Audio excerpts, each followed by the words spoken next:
하나님 말씀은 사무엘상 20장 1절에서 11절까지의 말씀입니다. 사무엘상 20장 1절에서 11절입니다. 사무엘상 20장 1절입니다. 다윗이 라마 나요스에서 도망하여 요나단에게 이르되 내가 무엇을 하였으며 내 죄악이 무엇이며 내 아버지 앞에서 내 죄가 무엇이기에 그가 내 생명을 찾느냐?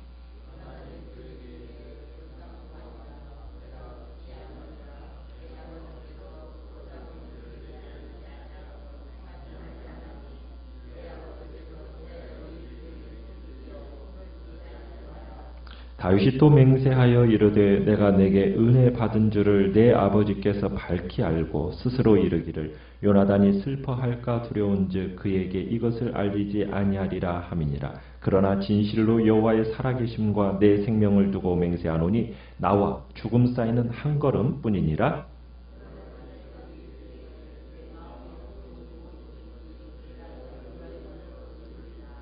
다윗이 요나단에게 이르되 내일은 초하루인즉 내가 마땅히 왕을 모시고 앉아 식사를 하여야 할 것이나 나를 보내어 셋째 날 저녁까지 들에 숨게 하고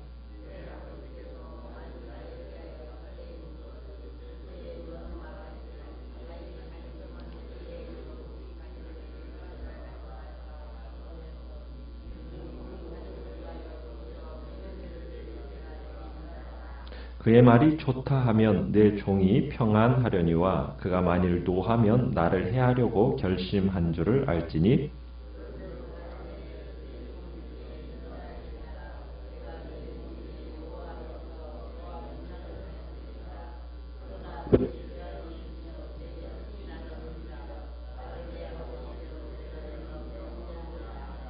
요나단이 이르되 이 일이 결코 내게 일어나지 아니하리라. 내 아버지께서 너를 해치려 확실히 결심한 줄 알면 내가 내게 와서 그것을 내게 이르지 아니하겠느냐 하니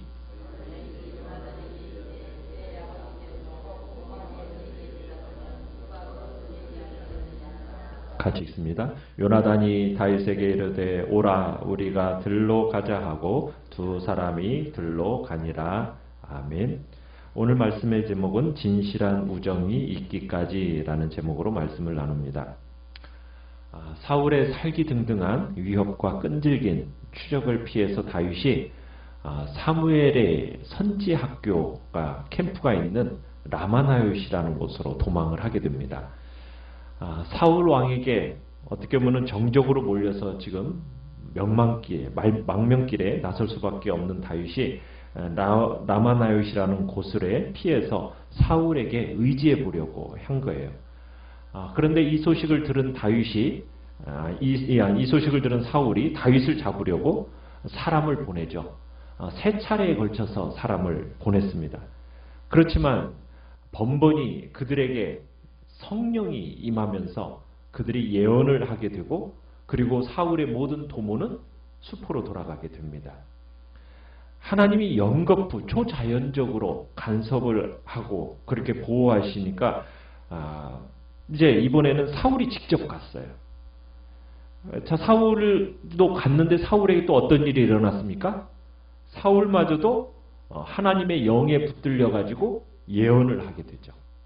하루 밤낮을 벌거벗은 채로 선지자들 무리 가운데서 누워서 참으로 예언하는 어떤 추태를 드러내게 됩니다. 사울이 라마나요스에서 하루 밤낮을 그렇게 벗은 몸으로 예언하고 있는 동안에 다윗이 그곳을 도망치게 되죠.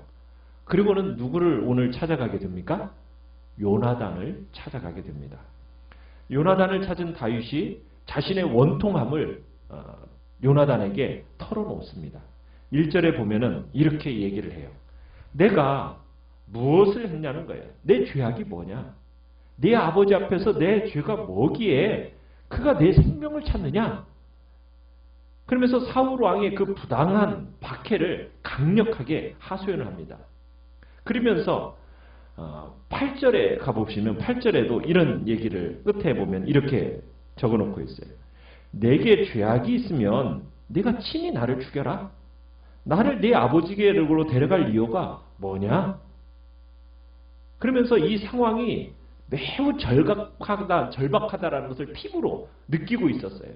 그래서 3절에 보면은 3절 하반절에 끝에 보면 이렇게 표현하죠. 그러나 진실로 여호와의 살아계심과 내 생명을 두고 맹세하노니 나와 죽음 사이는 뭐뿐이다? 한 걸음뿐이다. 지금 자기가 이 죽음의 직전에 내몰려 있다라는 것을 얘기하고 있는 겁니다. 이런 상황 속에서 다윗이 지금 당장 사울을 떠나지 않고 요나단의 도움을 청하고 있는 겁니다. 지금 자신이 억울한 피해자일 뿐만 아니라 어떻게 해서든지 사울과 이 관계를 회복해 보려고 최선을 다하고 있는 다윗의 모습을 보게 되는 겁니다. 요나단은 지금 자신은 정말 억울하다고 하소연하는 이 다윗을 위로합니다. 2절에 이렇게 위로하죠. 결단코 아니다. 내가 죽지 아니하리라 하면서 다윗의 입장을 충분히 이해할 뿐만 아니라 너의 결백을 인정한다라고 얘기합니다. 그러면서 요나단은 사울이 모든 것을 자기에게 고하면서 일을 진행하기 때문에 자기가 사전에 다 알 수 있다라고 요나단이 다윗에게 말을 합니다. 그러자 다윗의 견해는 조금 달라요. 다윗은 3절에서 뭐라고 얘기하느냐면 사울이 자신과 요나단의 관계를 안다는 거예요. 그런 이상 자신에 관한 일만큼은 알리지 않고 진행할 수 있다라는 거죠. 그러면서 요나단이 다윗에게 이제 얘기를 합니다. 4절에. 그러면 네 마음의 소원이 뭐냐? 내가 너를 위해서 내가 그거 다 이루어줄게. 라고 이제 응답을 합니다. 그러니까 이제 다윗은 요나단을 통해서 사울의 자신에 대한 어떤 살해 의도가 확실한가? 이걸 다시 한번 최종적으로 확인하고 싶어 합니다. 그 확인하고자 하는 이 이제 방법들을 이제 요나단에게 얘기하는 건데요. 지금 어쨌든 다윗은 사울을 피해서 내가 지금 다른 곳으로 가 있든지 이 가게 된다 그러면 어쨌든 다시 한번 이 사울 왕의 마음을 확인할 필요가 있었던 거예요. 왜냐하면 신하로서 뚜렷한 이유 없이 왕을 떠난다라는 것은 불충이잖아요. 그러니까 최종적으로 사울의 아들인 이 요나단을 통해서 사울의 본심이 어떠한가 이걸 파악하기를 요청하는 겁니다. 자, 그러니까 요나단이 다윗에게 흔쾌하게 이제 그 다윗의 부탁을 들어주겠다는 거죠. 내가 너를 위해서 네 소원 내가 이루어줄게. 그러면서 이제 다윗의 절박한 상황을 요나단이 이해하고서는 다윗을 돕기로 약속을 합니다. 그래서 이제 사울의 그 의중이 뭔가 그것을 이제 알아보기 위한 계획을 세우게 되죠. 자, 어떻게 계획을 세우게 되냐면 5절에 보시면은 이스라엘 백성들은 초하루가 되면은 일종의 안식일처럼 간주해가지고 절기를 지켰습니다. 그러니까 왕도 신하들과 함께 제물을 드리고 음식을 나누었던 거예요. 그러니까 다윗은 그런데 이런 관례를 깨고서는 이틀 동안 왕의 식탁에서 내가 식사를 하지 않겠다라는 거예요. 그러면은 사울이 어떤 반응을 보이는지 지켜보자 이 얘기를 합니다. 그러면서 다윗이 요나단 자신에게 허락을 받아서 온 가족을 위해서 드리는 매년제를 드리기 위해서 베들레헴으로 급히 갔다. 이렇게 지금 사울에게 말해달라는 겁니다. 다윗은 여기서 만약 사울이 좋다 하면은 다윗 자신이 평안하겠지만 사울이 거기서 노하면은 화를 내면은 자신을 해칠 결심이 확고부동한 줄 알겠다라는 거예요. 그러면서 이제 다윗 요나단으로 하여금 그 의중, 사울의 의중을 알아서 나에게 얘기해달라. 지금 그런 얘기를 하고 있는 겁니다. 참 다윗은 자신의 생명을 노리는 이 사울의 아들, 이 요나단을 믿고 있어요. 그죠? 다윗이 요나단을 믿는 이유는 뭘까요? 어떻게 둘 사이에 어떤 특별한 우정, 그것에 근거하기도 하겠지만 다윗과 요나단 사이에 8절에 보시면은 무엇을 서로 간에 행했다고 합니까? 네가 내 종에게 여호와 앞에서 너와 뭘 했다? 맹약, 맺은 언약에 근거하고 있는 언약.